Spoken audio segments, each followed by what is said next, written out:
हे केसांचं मी first layer साईडला करून घेते. आता याच्यामध्ये मी 2 टाईप दाखवणार आहे.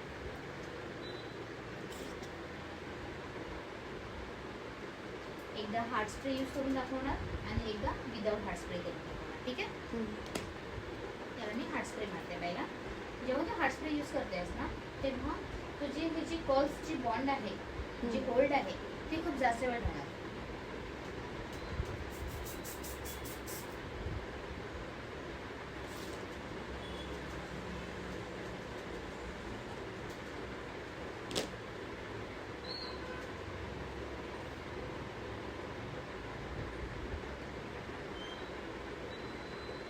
Curls machine फिरवलीस,